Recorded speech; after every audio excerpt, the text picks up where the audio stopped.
We live in a generation where people want to make instant money. It wasn't very difficult for me to figure out what will get thousands of people to this conference.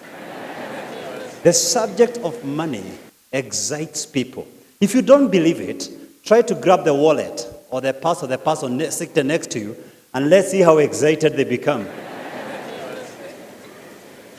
I want to share with you some 5 facts about money to open this momentous subject. 1, money has no own character. Money takes the character of the possessor. For instance, if someone is a drug dealer and he's handling money, we are likely to call him, or rather to call that money, drug money. But the same money will change hands, find its way to church, charity, or any other good cause. Money is not bad. I hear people saying, money cannot buy you happiness. Please show me what poverty can buy. You know, someone said, where there is a will, I want to be in it. And that makes the two of us. Money is good. The love of money is idolatry. The love of money is the root of all evil. 1 Timothy 6:10. Fact number 2, money is powerful. More than any other factor, money determines who gets into power, who rules. Money dictates the values in a society. Money spreads ideas. The songs we listen, the movies we watch, the news we consume are determined by whoever has the money. Sometimes somebody with a life-saving message that can literally save a suicidal case never gets his message across simply because the messenger did not have the means. And that's the essence of the golden rule. Whoever has the gold sets the rules. You see, someone can commit atrocities and gross crimes against humanity and be elected into national leadership if they have the money. Money subverts justice. In many societies, there's no justice for the poor. Money is powerful, undeniably so. Fact number 3, money reveals people.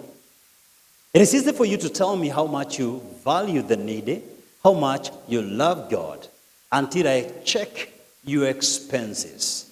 Your expenditure reveals your true self, reveals your priorities and your values. Money doesn't change people. Money just reveals who they are. Money revealed that Delilah was not in love with Samson. She was a murderer. Money revealed that Judas was not a disciple. He was a thief, a traitor, and a murderer. Money changed the resurrection story. The first eyewitnesses of the resurrection story were the soldiers who guarded the tomb of Christ.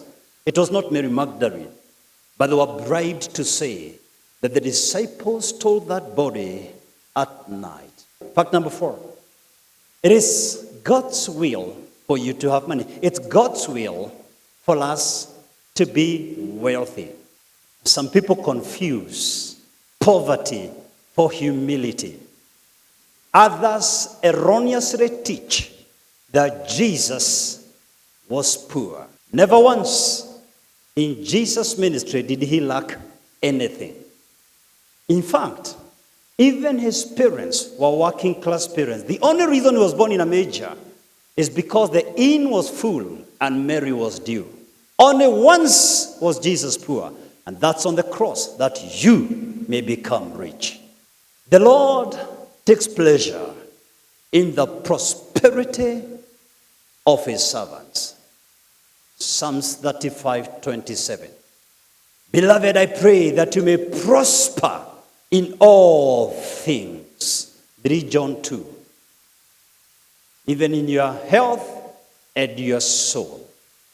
You were never designed to live sufficiently, barely making ends meet. You are created to live abundantly, that they may have life and have it more abundantly. John 10:10. Fact number 5. In every generation, there will be rich people and poor people.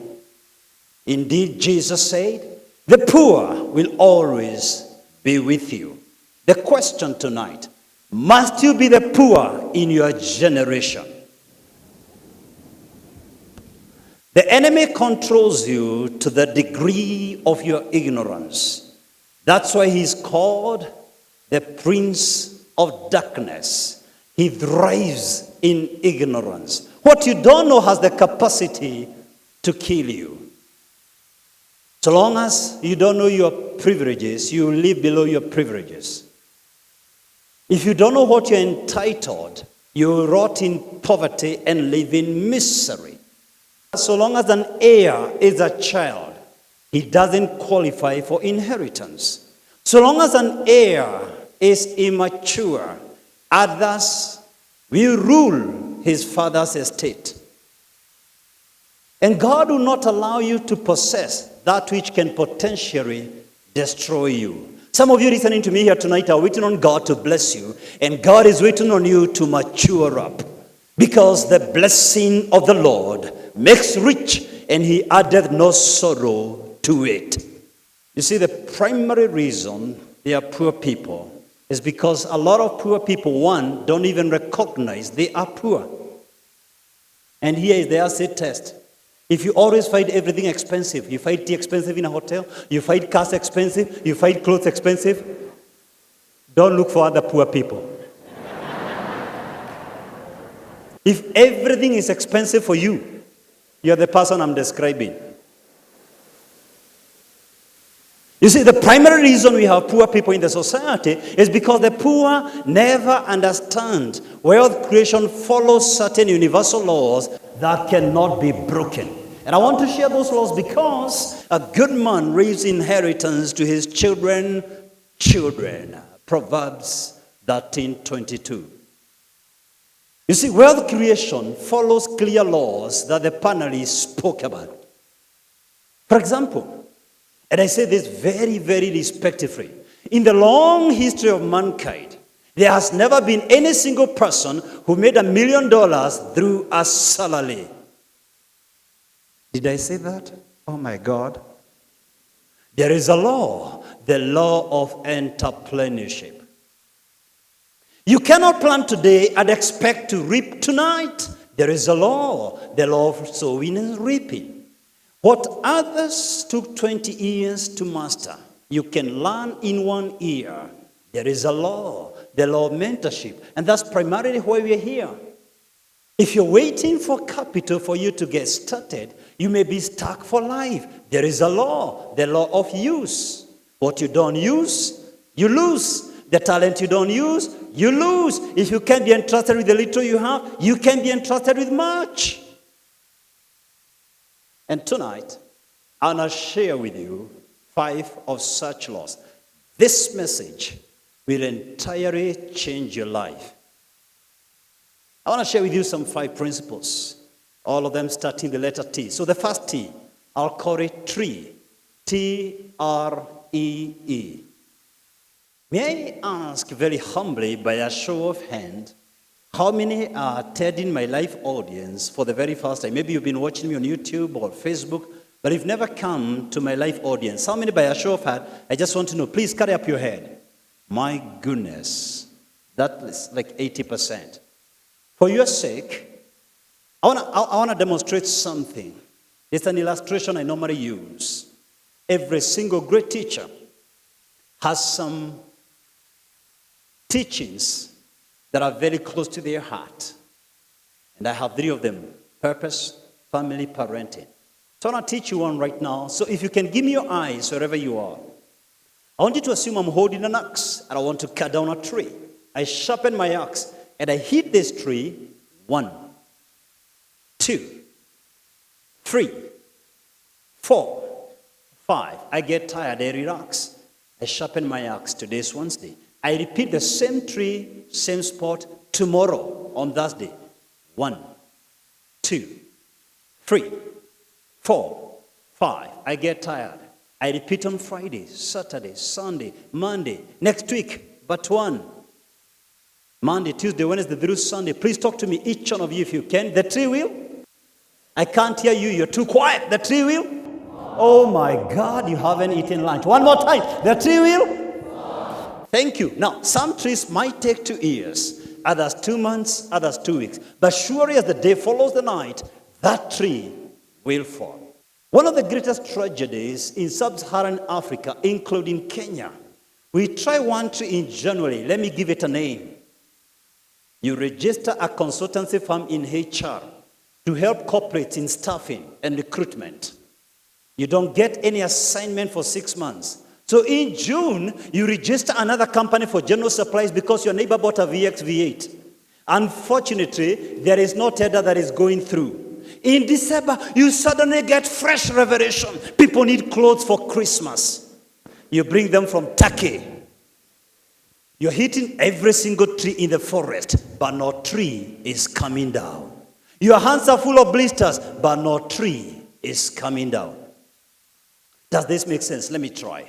I'm going to mention a few names, and you tell me what you associate them with, just to see whether this makes sense. Ready? Bill Gates. Microsoft, fantastic. Some of you are latecomers. Let's try one more time. Mark Zuckerberg. Facebook. Oh, now we are talking. Let's cross to the east. Jack Ma. Oh, that's still out of Kenya. Let's come back home and try some few names. Are you ready? Dr. James Mwangi. Oh, we are doing well. We are doing well. James Orengo. One day I said that in Kisumu. They told me, resist. Professor Govi Wadhiongo. Literature. Oh, we are doing well. Nameless. Tabitha Karaja. Let's try some more. Churchill. Jeff Koinange. Wow, wow, wow. Let's put your name now. What's your name? Who is Stephen Moirore? What's your name? Huh? Victoria. Who is Victoria in Kenya? If your name is missing in Kenya's Hall of Fame, you have been cutting the whole forest. I'm telling you the truth. What's your name? Claire. What tree have you been cutting? The forest. Simon Kabu. Bonfire. Where is your name? Where is your name? Now, let me tell you where your name is missing. In Kenya's Hall of Fame, you've been cutting the forest. You've been chasing money. When you stop chasing the wrong thing, you begin to attract the right thing. You are never designed to chase money. You are designed to pursue purpose.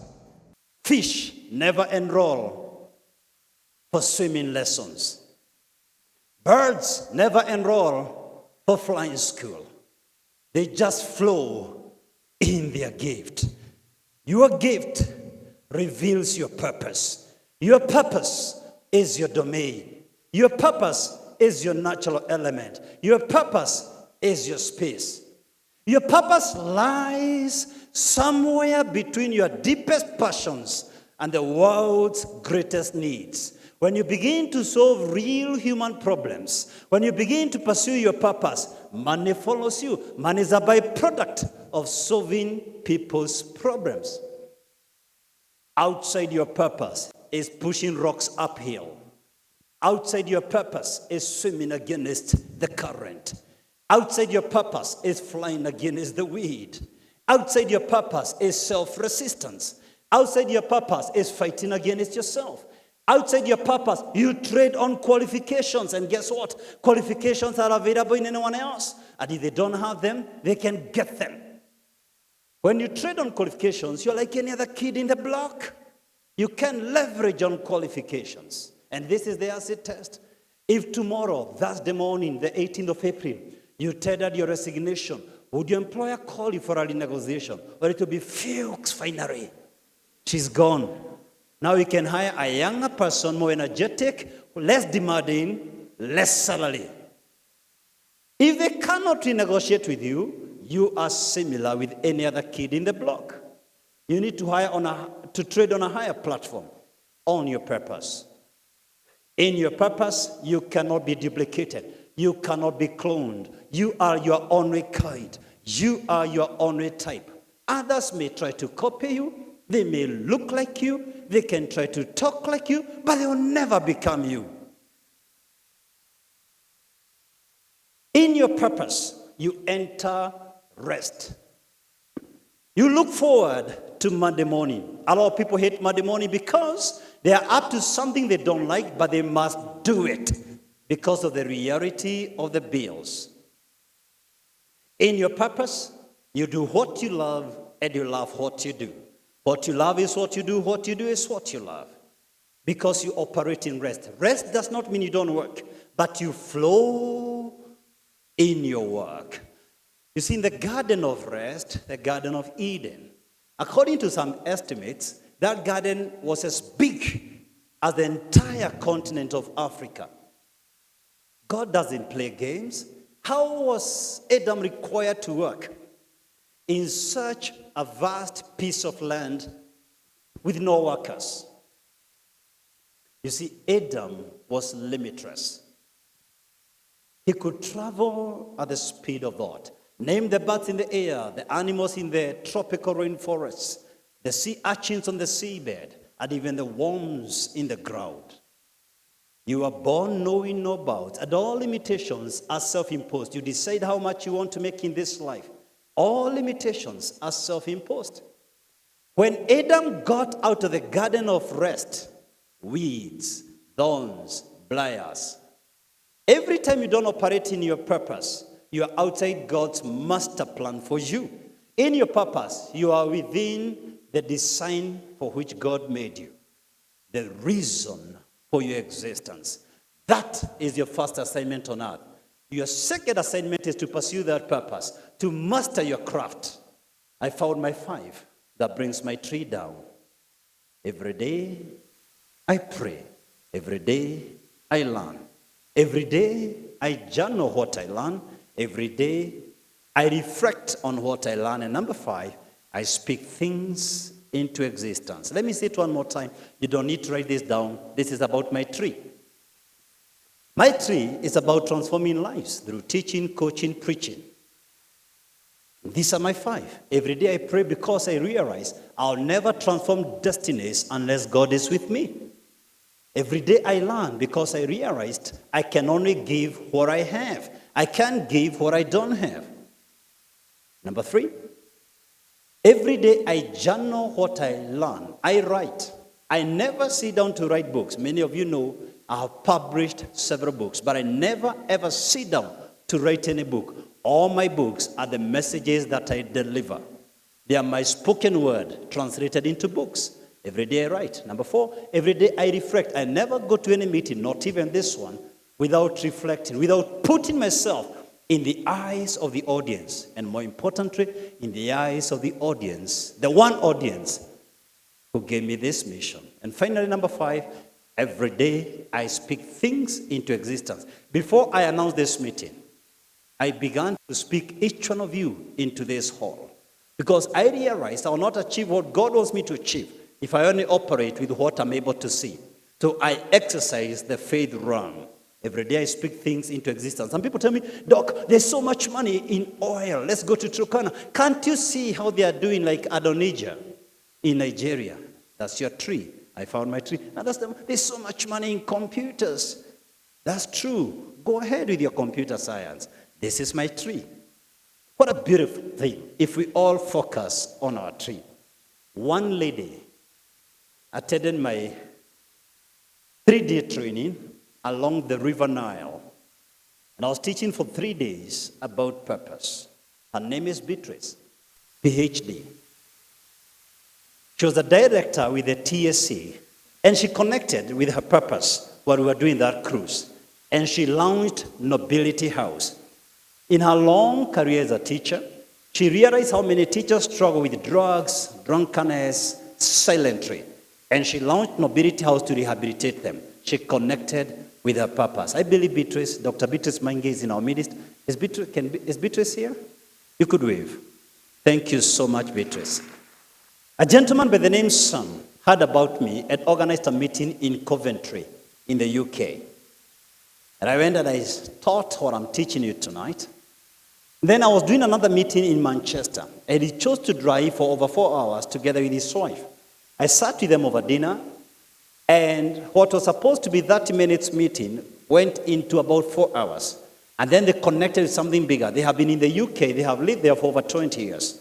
And they decided to come back to Kenya and put up a full-fledged hospital. This was 2017. And they put up a hospital called St.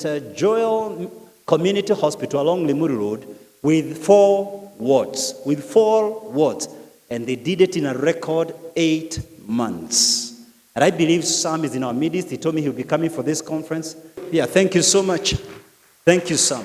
And I'm saying this because I realized some people may not afford some of the cruises we do. So I decided to launch a 12 hours crash program just to help you connect with your purpose. It is one thing to hear that you need to connect with your purpose, then what next? So I do a one-day crash program known as 12 hours of transformation. I do it once a year, and we did it in March.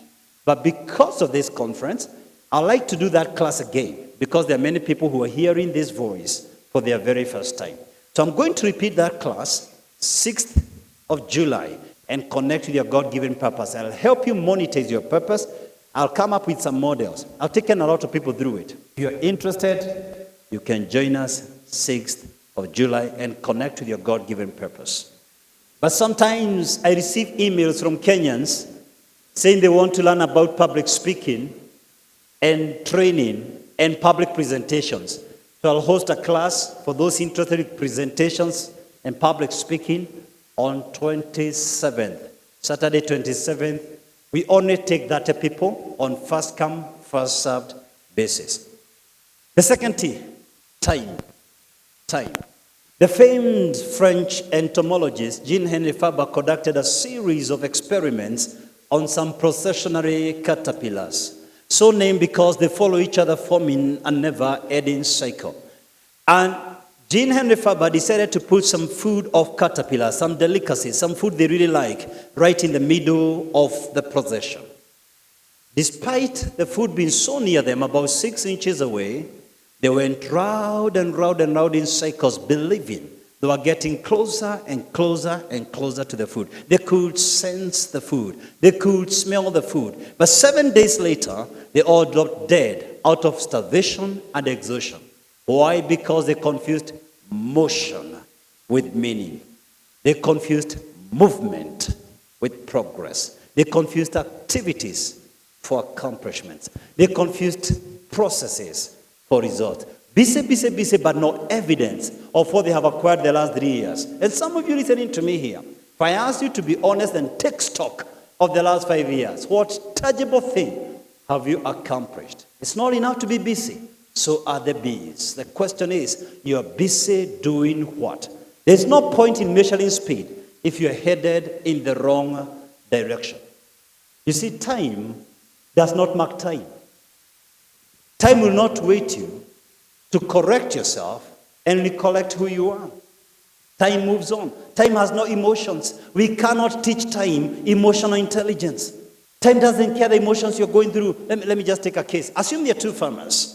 One is going through a very exciting emotion. The daughter is doing a wedding. On my left is another farmer who is burying his loved one, his spouse, the love of his wife. These are 2 extreme emotions. If these farmers come from an area where they plant cabbages, cabbages don't care that this farmer is mooning and this one is celebrating. Time moves on. It doesn't get into your emotions. So what do you do about time? I want to suggest some 3 quick tips. Number 1, account for each day. Account for each day. I believe with all my heart that the greatest difference between the rich and the poor is not how they spend their money, but how they spend their time. On Sunday night, I was coming from Kisumu. I was speaking there the whole weekend. We had an amazing weekend. I received a phone call around 8:30 from Tabitha. Unfortunately, I was already in the plane, so I told her I'm in the plane. Can I call you when I get down? She agreed. And when I landed in Nairobi, I called her. And she wanted to know what time we'll be finishing because she has another engagement at 9. Do you know what was happening? Though she didn't tell me, I realized she's checking her week's agenda. She's trying to put her week into perspective. So she's checking day by day, and then she realized in the course of the week, she was meant to come for this conference. Meanwhile, there is someone listening to me here tonight who is not sure what they will be doing tomorrow. If you can hear me and you're not sure what you'll be doing tomorrow, as Dennis would put it, your day and your time is up for grabs by the highest bidder. You are disaster waiting to occur. My conviction is this: decide what you're going to do in your life. Every single year, have some clear goals, because 31st of December this year, irrespective of what you do or do not do, you will have results. Decide what results you want by 31st of December. Then every single quarter, every single 90 days, then every single week. Plan every week the week before. Plan every day the night before. Don't wake up to decide what to do today, because you're going to adjust your priorities conveniently. Plan each day the night before. Plan each week the weekend before. My second advice about time: learn to say no. Learn to focus. Focus is the ability to say no. Wisdom is not just knowing what to do, but more importantly, knowing what not to do. Retrain your social networks that you're not an abundance in waiting for their emergencies. Every time they're looking for someone to fix their issues, you're just a call away. Thirdly, don't do major activities on minor time, and don't do minor activities on major time. For instance, don't get into social media during your working hours. Don't allow time stealers to sneak through gadgets. Learn to work offline. Switch off that TV. You know, when I was going through Erastus' book, Guard Your Heart Password, I came across some very powerful truths about time. Erastus, please, could you just share two of them with us? There is no important day than the other. Every day has 24 hours. The difference is the choices you make and what you do within the 24 hours. Everybody is always available, but you choose where to be available. You choose to be here. You are only unavailable when you die. When you take care of a day, you take care of the year. Time cannot be stored. It cannot be renewed. You cannot stop time. You cannot negotiate with time. You cannot plead with time. You cannot insure or be assured by time. In fact, you cannot borrow or sell time.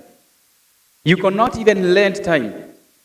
You cannot buy. There is no amount of money in this world that can give you back your time. The only thing you can do to time is to spend it. In fact, you cannot even save time or lose time. You can only spend. The difference is you spend it doing what? When you do nothing, you have still spent time by doing nothing. And when you think that nothing is happening, the clock is still ticking. That time when you think that nothing much is happening, remember, something is happening somewhere else. You cannot hold the hands of time. And you see, time is like a river. You cannot touch the same flow twice. The flow that has gone is already gone. That is why some of us as business people, we have gone to an extent of even writing within a business premises that if you have nothing to do, don't do it here. If you are very busy having a project called nothing, and you're looking for a venue where you want to go and implement this big project called nothing, please look for an alternative venue, because people who have nothing to do should not be doing it here. Because when you do nothing, nothing will happen as an event. That nothing will still happen. So unless you take care of the time, unless you gauge your success in your work through the unit of a day and guard a day, you look at your annual goals and realize that you didn't achieve anything. Because the way to measure time in the best way is to look at it in terms of a day. No hour, no minute is more precious than the other. No day is important than any other day. They are only important decisions. It is not Monday to Sunday that defines who you become. It is what you do with the Monday to Sunday. It is your decisions that make the difference. Time is an equalizer, but our actions are the differentiators. The rich and the poor both have time, both have 24 hours, but they don't get the same results. Even if you remove the battery to your watch, the time will still move on. Time has the greatest element of integrity. It negotiates with no one, it respects no one, it just moves on. Whether you show up or not, time just moves on. When you think nothing is happening, something is happening at the clock. The clock is ticking. Take us to the next element, the train, because you have to take time to train yourself. Number 3, train. Are you number 3? Train. You know, on 14th of April 1912, the Titanic hit an iceberg. 2:20 a.m. the following day, 15th of April, they began to sink. And regrettably, 1,500 people were lost. Only 700 was saved out of 2,200 on board. It has been found out later that that which was seen above the sea surface, which is now known as the tip of the iceberg, was only 10%. 90% of the iceberg was submerged in water. I recognize many of you might not be able to see this because the hole is so big, but I'm holding a glass of water and a pen right in there, and what you can see above the surface of the water is just a tip of the pen. 90% of the pen is submerged in water. Your subconscious mind reveals who you are. What we see in your life is just a tip of what is deep-rooted within you, what is hardwired within you. If you've been driving for 15 years, 20 years, 30 years, then you know you drive subconsciously. Perhaps you pick your phone, you read your newspaper, you prepare for your seminar notes while still driving, because you don't drive with your conscious mind, you drive with your subconscious mind. Your subconscious mind doesn't decide what is good or bad for you. Your subconscious mind does not act in your best interest. Your subconscious mind simply performs your conscious orders. How? They have been repeated over and over and over again until they have given those instructions to a deep-rooted, submerged system. I'm saying this in plain language. You don't have a mind. You are your mind. Your life is an overflow of your thoughts. Your world is a creation of your thoughts. Margaret, please, if you would come, please. With the permission of Erastus. Could you come on stage? And that's Erastus' wife. And I want you to pick this concept. Very simple concept. Her name is Margaret. And I'm saying you don't have a mind. You are your mind. If you pick my mind right now and put it in Margaret, she's going to deliver the speech I'm having tonight. If you pick Margaret's mind and put in me, I'll start applying lipsticks. I'll start wearing high heel to look taller. You know the things you girls do? You know only men don't change at night. When we go to bed, all women change. You see, doctors have conducted kidney transplant, intestine transplant, liver transplant, amazingly enough, even heart transplant. But never once has any doctor ever done a mind transplant. If they did that, we would end up with a different person altogether. Because you are your mind. Margaret, you may sit. Thank you. Here is the deal.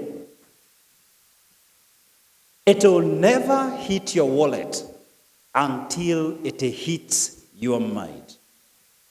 It will never reflect in your bank account until it registers in your mind. You can change your clothes, you can change your name, you can change your country of residence, you can change your skin pigmentation and go for plastic surgery. But if you don't, you can even change your job, you can keep on changing businesses. But if you don't change your mind, you will have the same results.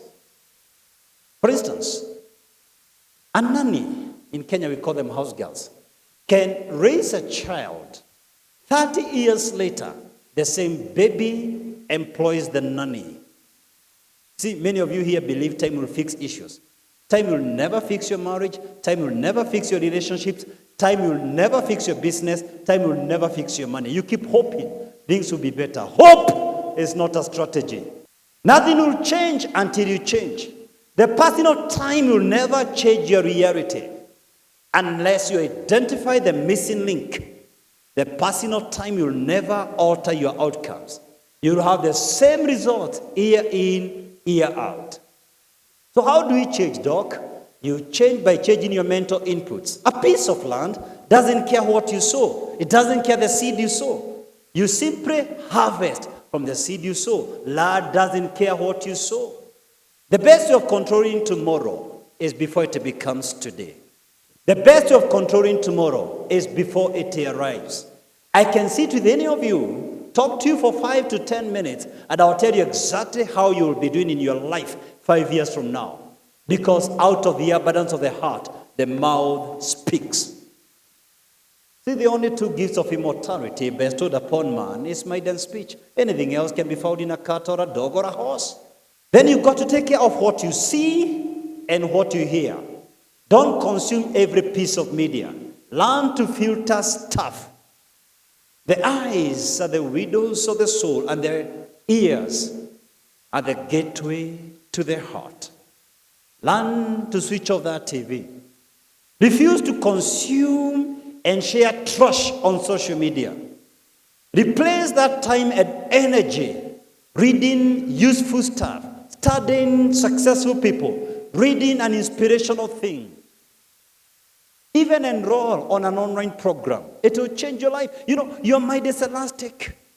It continues to grow as you feed it. And I can recommend to you one online program. I have very many online programs. In fact, I'll give you an offer for one online program because it's relevant to the theme of this conference.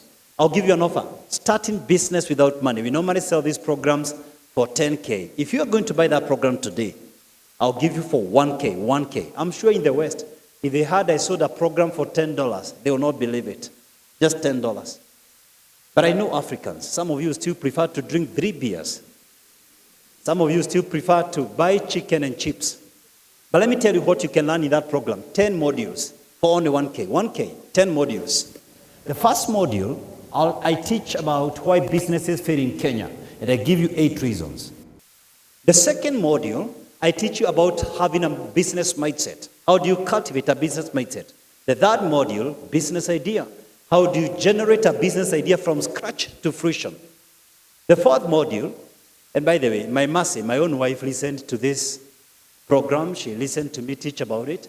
She used to work in Safaricom, and one day she decided she's going to be an employer from an employee. She decided to invest in the beauty industry, and I supported her. And she opened her first shop at Tomboya. She opened her second branch in Westlands. She opened her third branch, Ronald Gara. She opened her fourth branch, Bariakid. She opened the next branch, Biashara Street. And this year she has opened another branch, Gong Road.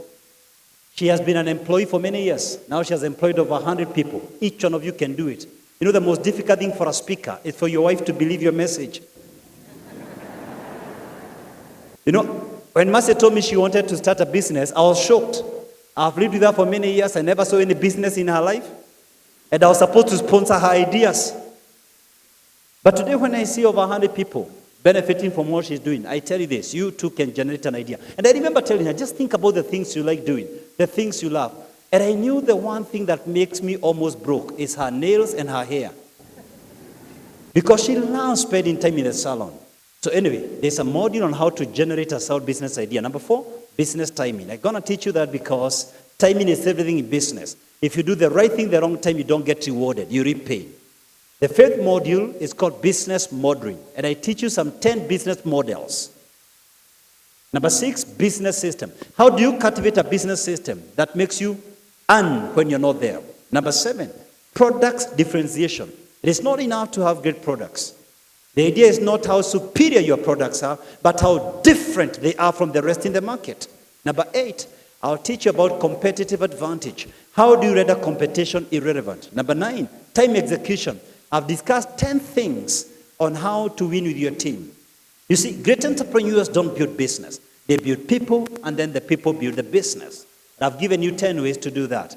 And the last module is business funding, and I've explained 10 sources of business funding. And maybe I may mention also, I know some of you love our books. Let me mention 2 or 3 books. We have so many. I recommend one book for all of you. It is written by Erastus. Guard Your Heart Password. It will show you how to guard your ears, your eyes, your mouth, your heart, and your mind. The Bible says above all things, guard your heart, out of which comes issues of life. This is a very powerful book to enhance your emotional intelligence. The one that is relevant to the meeting tonight is called You Don't Need a Job. This book is for the strong. It's not for everyone. If you're employed somewhere and you have no intention to do business, avoid this book. Just avoid it. If you resign, I'm not responsible. I'm a writer. The Power of the Spoken Word, 10 chapters. Many of you have this book, How to Speak to Your Children. But the most important chapter is called The Power of Self-Talk. If somebody spoke cursing words to you when you're growing up, especially words of a father, I've shown you how to break those curses and achieve your God-given destiny. We have these books available at 500 bob. Those who are keen with personal branding, I have a book I wrote on repositioning yourself. It focuses on 4 areas: to brand, strategic thinking, how to start a business, and the power of an idea. Then I wrote a book on gifts called Blue Sky Strategy, the only book I wrote in full color, Blue Sky Strategy. Then I have some books on parenting and others on purpose. I'll not mention them. Let's go to number 4. Team. Napoleon Hill spent about 25 years studying success. And then he concluded, you can have anything you want in life if you just help enough people get what they want. An idea that was later popularized by Zig Ziglar. And all of us are like islands in the sea, connected in the deep, but separate on the surface. I want to make 3 simple suggestions for you as a team player, because you'll never succeed in your business until you become a team player. Number 1, learn to work with people. Stop complaining people are difficult. God works with everyone. He uses righteous kings like King David and wicked kings like Nebuchadnezzar and King Cyrus who does not know him. God uses righteous people like Job and prostitutes like Rahab. God uses Jews and Gentiles like Ruth, children and adults, men and women. God uses all people, including a donkey. Learn to work with everyone.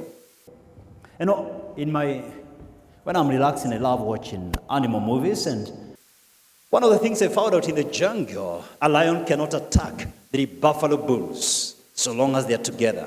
So what the lion does is to roar to scare them away. And once they get scared, they get separated. Once he separates them, he easily overpowers them.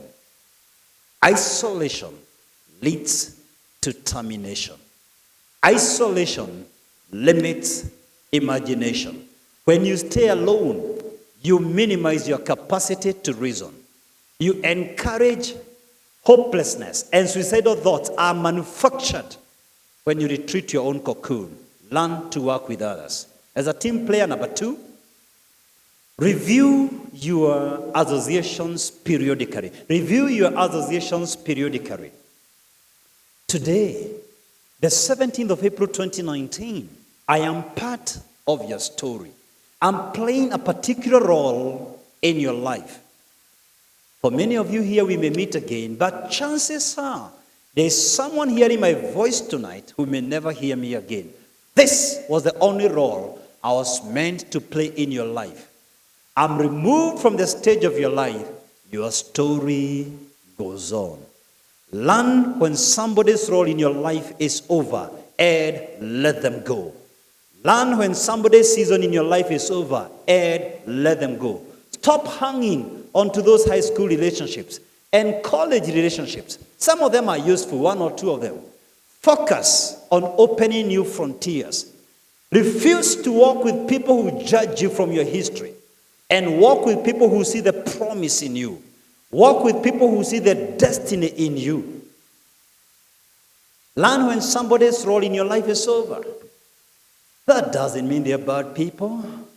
They're precious people in the sight of God. They're valuable people to their families, but they may no longer be adding value to your life. Let them go. If somebody walked out on you, let them go. It could mean your destiny does not require them. If somebody walked out on you, maybe that was done for you to realize you did not even need them in the first place.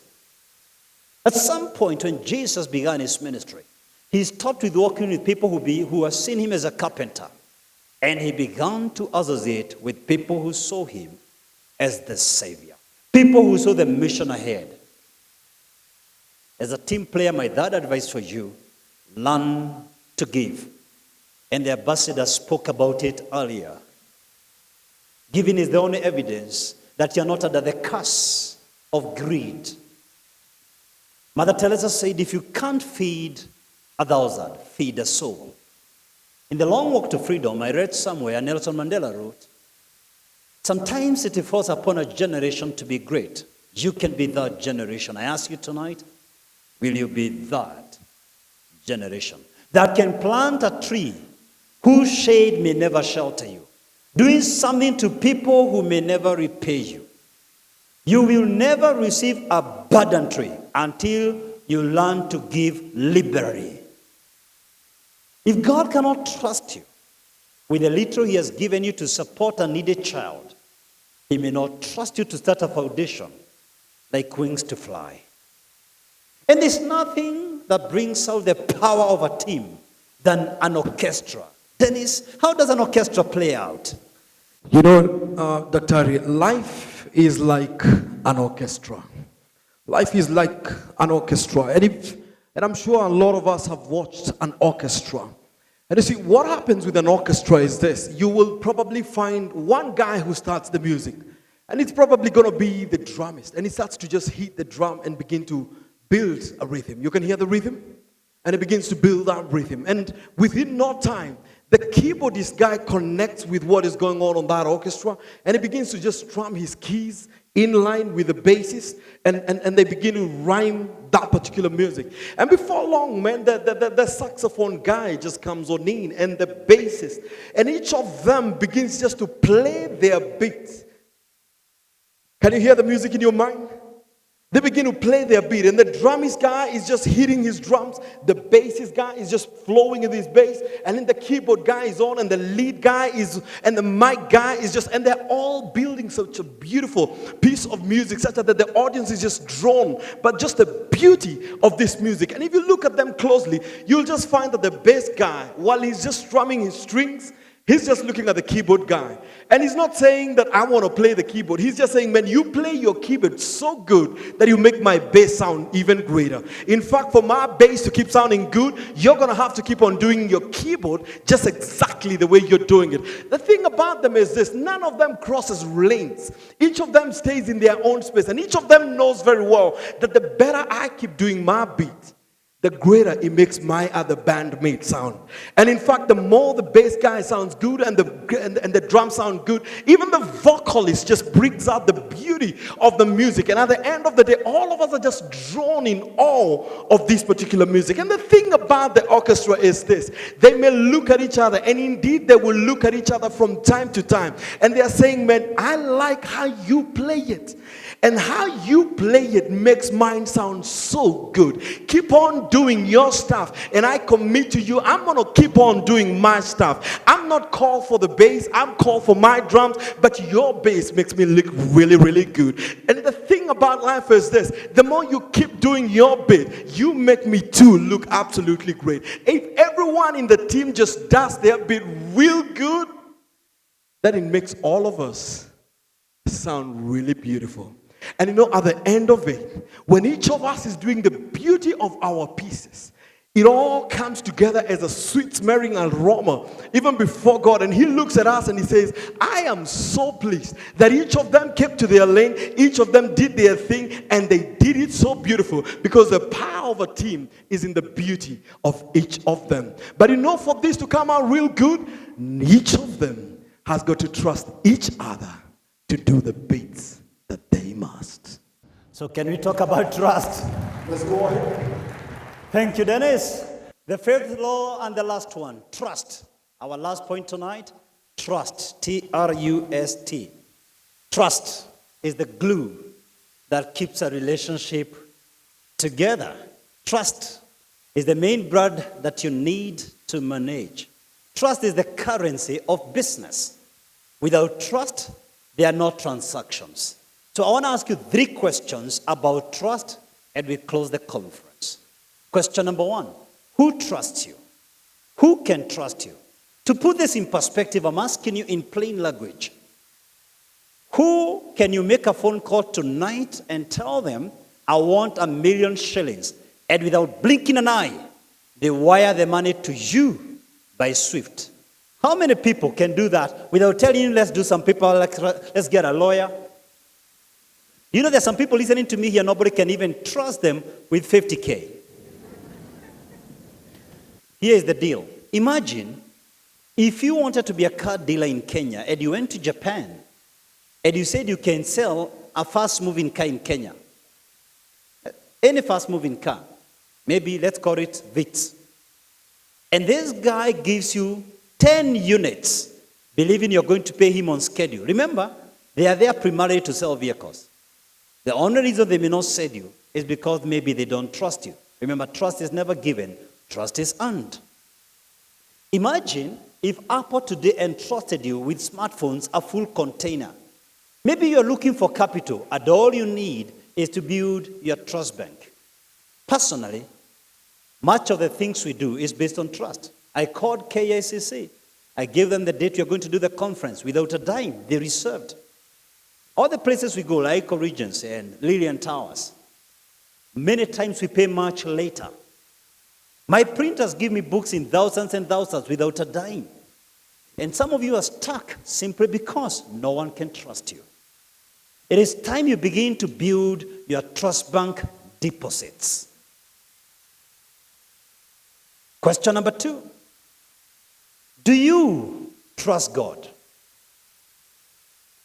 Can you trust an unknown future to a known God and say like the singer, because he lives, I can face tomorrow?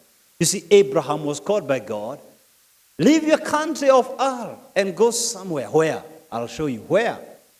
I'm 75 years of age. I'm preparing for retirement. Where are you telling me to go? Just go. How will I know when I reach there? I'll let you know. Just go. And he trusted God. Can you trust God? You see, the fact that you're broke doesn't make you qualified to receive from God. The fact that you're poor doesn't make you qualified to receive. God is not moved by poverty. God is moved by his promises. God is moved by his covenants. He's a promise-keeping God. Can you trust God? That's the question I'm asking. In the parable of the talents, talk to me if you can. The master was going on a distant country. He gave the first guy some 5 talents. He worked very hard. Returned how many total? Talk to me. How many? 10. And the master said, well done, thou good and faithful servant. Enter into the joy of the Lord. The second guy was given 2 talents. Worked hard, returned how many total? 4. But there is one character who did not utilize his talent. He feared to lose his talent. He took precaution. He decided to hide it. Just like some of you fear to use your little salary and savings to start something. You fear it's going to get lost. When the master came, he judged him. Unfaithful, wicked, lazy, unworthy servant. Go out to the outer darkness where there is wailing and gnashing of teeth. Why? Without faith, it's impossible to please God. In business, they call it risk. In scriptures, we call it faith. Without faith, you will never achieve anything. Because life has no certainties. When we planned this conference, I did not make any contract with any of you to come. We did it by faith. Question number 3, and perhaps the most important question. Can God trust you? Can God trust you? Can God trust you with wealth? Can he trust you that if you receive wealth, you're not going to destroy yourself? Can God trust you that your hands can be channels of blessings to others? Children who couldn't go to school will go because you receive wealth. Do you just want the blessings, but you don't want the blesser? Your transaction with God is that of using him. What shall it benefit you if you gain the whole world and lose your own soul. I ask you one more time. Do you know him? Do you know the blesser? Or you just know his blessings? No one brings out this question in a more profound manner than Dr. S.M. Lockridge. In his masterpiece, he asked this question. Do you know him? Do you know the king? My king was born king. The Bible says he's a 7-way king. He's the king of the Jews. That's the racial king. He's the king of Israel. That's the national king. He's the king of righteousness. He's the king of ages. He's the king of heaven. He's the king of glory. He's the king of kings and he's the Lord of lords. Do you know him?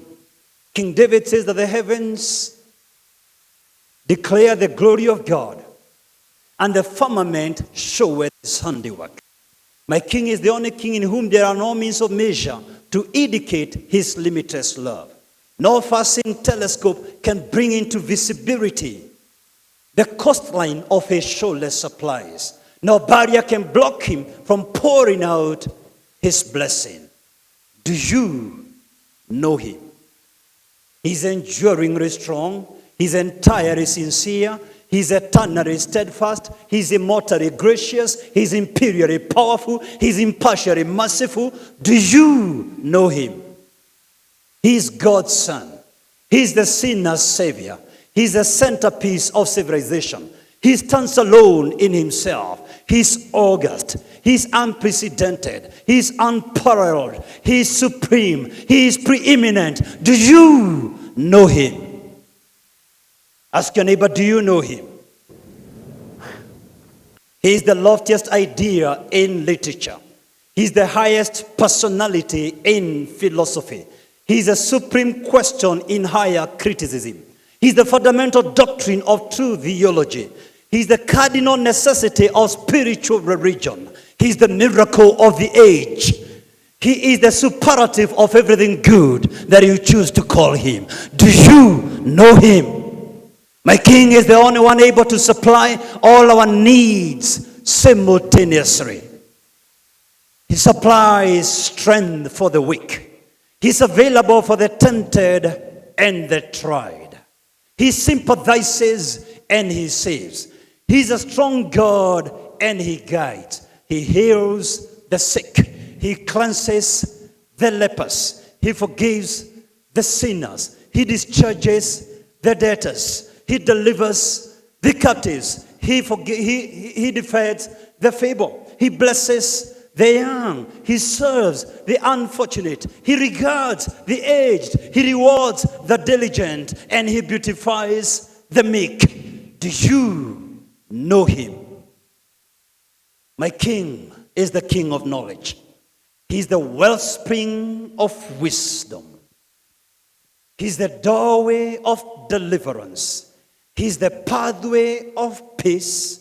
He's the roadway of righteousness. He's the highway of holiness. He's the gateway of glory. He's the master of the mighty. He's the captain of the congalers. He's the head of the heroes. He's the leader of the legislators. He's the governor of governors. He's the overseer of overcomers. He's the prince of princes. He's the king of kings. And he's the Lord of lords. Do you know him? You know, his office is manifold. His promise is sure. His light is matchless. His goodness is limitless. His grace is sufficient. His mercy is everlasting. His love never changes. His word is enough. His yoke is easy and his burden is light. Do you know him? Well, I wish I could describe him, but he's indescribable. He's incomprehensible. He's invincible. He's irresistible. I'm trying to tell you, the heavens and the heavens cannot contain him, let alone a man try to explain him. You can't get him out of your mind, and you can't get him off your hand. You can't live without him, and you cannot outlive him. I know you might not be comfortable with this, but I say it with no apology. 2,000 years ago, wise men went to seek him, And when they found him, they worshipped him. I look at you and tell you this, watchmen still seek him today. I had many facts. I was the first PhD in Kenya in project management, and I can look at you and tell you this. We were more than 100 students. I graduated alone. Watchmen still seek him.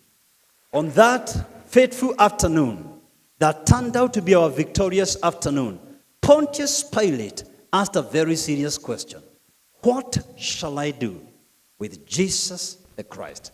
And now I tell you tonight, the eternal destiny of every human soul depends on your response to this question. What shall I do with Jesus the Christ? You have a choice to make. You can choose to crucify him, away with him, may his blood be on us and on our children, as the Jews say that afternoon.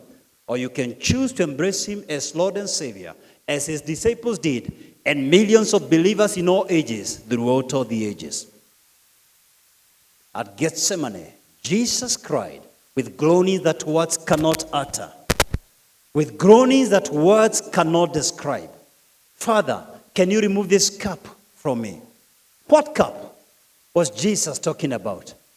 What cup was he talking about? Was it about death? Certainly not. There are many people before and after the cross who died for their faith.